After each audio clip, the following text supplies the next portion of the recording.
Ollie MacGraw was once the face of Hollywood innocence, the young woman whose performance and love story defined an entire generation. But behind the camera, her own story was way darker than any role she ever played. At the height of her fame, she found herself pulled into the orbit of Steve McQueen, the man the world worshipped as the king of cool. Their romance kicked off like a straight-up fairy tale, but it quickly spiraled into years of jealousy, control, and heartbreak. Now, in her later years, MacGraw looks back on a relationship that both mesmerized and wrecked her, sharing revelations that still leave classic cinema fans shook. The rise of Ollie MacGraw and the path to Robert Evans. Ollie MacGraw's road to stardom started far from the red carpets of Los Angeles. Born in Bedford Village, New York, she grew up in a home filled with conflict and instability. Her father battled alcoholism, and her parents' nonstop fighting left her struggling with self-confidence from a young age. Desperate for an escape, she turned to modeling, and under the guidance of editor Diana Vreeland, she broke into fashion. That move cracked open the door to film, with her first screen role arriving in 1969's Goodbye, Columbus. The romantic comedy became a hit, and MacGraw's performance grabbed the attention of Hollywood insiders. It was during this time that she met Robert Evans, a successful producer and then head of production at Paramount Pictures. Evans spotted something extraordinary in the young actress and decided to cast her in Love Story. Released in 1970, the film exploded into a cultural phenomenon. With its heartbreaking tagline, "Love means never having to say you're sorry," the movie raked in more than $100 million worldwide and turned MacGraw into one of the most in-demand actresses of the decade. Her performance as Jenny, the doomed student who stole Ryan O'Neal's heart, locked in her status as a leading lady. Behind the scenes, her relationship with Evans heated up fast. They married in 1969, and in 1971, they welcomed their only child, Joshua. Professionally and personally, it looked like Ollie MacGraw had it all: booming career, powerful husband, and the joy of motherhood. But fate was about to flip the script. By 1972, Hollywood was buzzing about The Getaway, an action film directed by Sam Peckinpah and starring Steve McQueen. Evans secured the role of McQueen's wife for MacGraw, a choice that would change her life forever. At first, she hesitated, worried about leaving her young son. But as she later admitted in her 1991 memoir, Moving Pictures, the real reason ran deeper. She already felt the danger of working that closely with McQueen. "I knew I was going to get in some serious trouble with Steve," she confessed. And she wasn't kidding. The Getaway and the affair that changed everything. When Ollie MacGraw showed up on the set of The Getaway in 1972, she was still married to Robert Evans, and Steve McQueen was already a global superstar. McQueen, 12 years older than her, carried the vibe of a man who had beaten the odds. From a rough childhood marked by abandonment to his rise as Hollywood's ultimate anti-hero, he radiated danger, rebellion, and raw charisma. To audiences, he was the king of cool, effortlessly blending his love of motorcycles and race cars into his on-screen persona.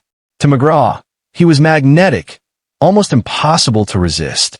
From day one, their chemistry was off the charts.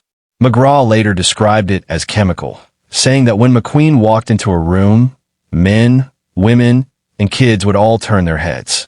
He had this presence that swallowed everything around him, and MacGraw, despite being married to Evans, got swept up in his world almost instantly. Their affair kicked off soon after filming began in Texas, and before long, it was the most talked about romance in Hollywood. The buzz around their relationship pumped up interest in The Getaway, which became a box office hit.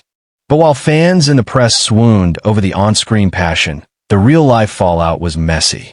By the end of 1972, MacGraw filed for divorce from Evans, sending shockwaves through Hollywood. Evans, who had handed her the role that made her famous, was blindsided. Their breakup later resurfaced as a subplot in The Offer, the Paramount Plus series about Evans and the making of The Godfather. In July 1973, Ollie MacGraw and Steve McQueen tied the knot. From the outside, it looked like a glamorous Hollywood fairy tale. In reality, not so much. McQueen made her sign a prenuptial agreement promising she wouldn't seek money if they divorced. Even more, he demanded she quit acting altogether. At the absolute peak of her fame, MacGraw stepped away from Hollywood to meet his expectations. She later admitted she agreed because she was scared of losing him, even if it meant shutting down her own dreams. Life with Steve McQueen: control, jealousy, and sacrifice. At first, married life in Malibu felt picture perfect.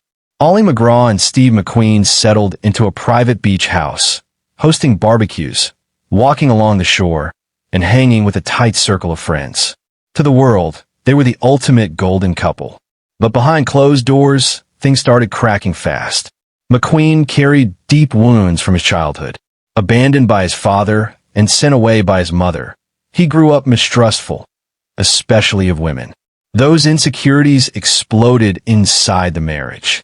MacGraw recalled that his jealousy never took a day off, flaring up if she so much as glanced at another man.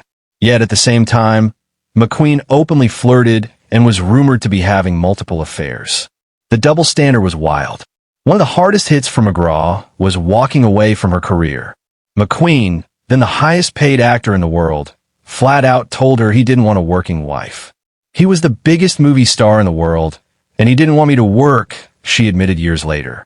Out of love and fear, she stepped back from Hollywood. No more premieres. No more scripts. Instead, she became a full-time homemaker, raising her son Josh from her marriage to Robert Evans while catering to McQueen's every need. In her memoir, she said she played cook, cleaning lady, simple woman to the hilt. The isolation started crushing her. She adored McQueen, but his need for control made her feel boxed in. His substance abuse only made it worse. He drank heavily and used drugs, and she herself began struggling with alcoholism. What began as an intense, passionate romance slowly turned into a relationship suffocated by suspicion, anger, and resentment that neither of them fully said out loud. By the mid-1970s, the fairy tale was done. Their home, once a refuge, felt heavy with tension and silence. MacGraw later admitted she was terrified of being abandoned if she ever spoke her truth. So instead of standing up for herself, she stayed quiet and endured it. The breakup and McQueen's decline. By 1976, the strain in Ollie MacGraw and Steve McQueen's marriage couldn't be hidden anymore. On posters and magazine covers, McQueen was still Hollywood's untouchable tough guy. The man who made millions dream of tearing down the highway in a Mustang and Bullet or ripping across barbed wire on a motorcycle in The Great Escape. But at home, the hero image didn't match reality. His addictions had tightened their grip on him. He was always vanishing into wild nights of drinking, drugs, and straight-up partying, then stumbling back home moody, distant, or acting paranoid. For MacGraw, who had already given up her independence just to keep him happy, the loneliness was suffocating as hell. She started drinking heavier too, trying to numb the hurt, but it only dragged her deeper into despair. The rumors about McQueen cheating kept eating at her. Stories about flings with other women spread fast in Hollywood circles. At first, she stayed in denial, telling herself the charming guy she once adored was still in there somewhere, buried under all that anger and chaos. But eventually the whispers got too loud to ignore. The humiliation hit hard. Feeling unwanted and desperate for some kind of comfort, she admitted years later that she also started looking for companionship outside the marriage. What used to be a fiery, passionate union turned into a toxic cycle of betrayal and bitterness, each cut deeper than the last. By 1977, MacGraw was done. She told McQueen she wanted to go back to acting and reclaim the career she had walked away from at the peak of her fame. It wasn't just about work, it was about finding herself again. After years of being shut down, his reaction was ice cold and final. According to biographer Mark Elliott, he told her, "In that case, we are filing for divorce."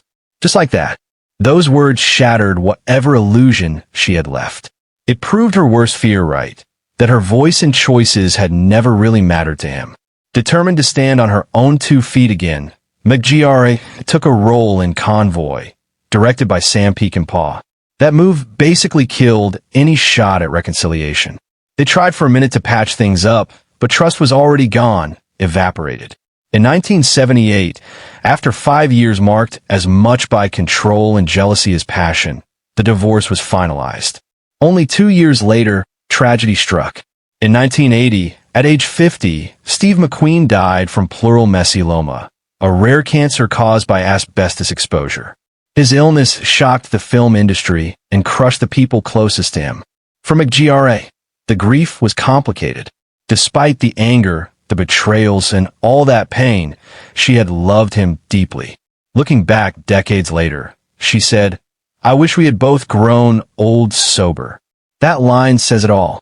It was a heartbreaking admission of the life they never got to live. A dream wiped out by addiction, pride, and an untimely death. Life after Steve, addiction, recovery, and reinvention. When Steve McQueen died in November 1980, Ollie MacGraw was only 41 years old, kind of a widow, even though the marriage had already ended. His death rocked her world. She had always feared being abandoned, but nothing prepares you for death, period. Even after their bitter split, she admitted she had loved him deeply, and losing him left a hole that haunted her. The pain of everything they had been through and everything they had lost fed her growing dependence on alcohol. Career-wise, she tried to keep it moving. She took on new work, including a role in the 1978 film Convoy and later a 14-episode arc in the primetime soap Dynasty in 1984. But the shine of her early stardom had faded. Hollywood had moved on, and MacGraw found herself typecast or straight up overlooked. More than that, she just didn't have the fight in her anymore to battle for a spot in an industry that once crowned her its brightest new star. By the early 1990s, things hit rock bottom. Alcohol, which once felt like comfort, turned into a prison. Realizing she was heading down a destructive road, MacGraw checked into the Betty Ford Center.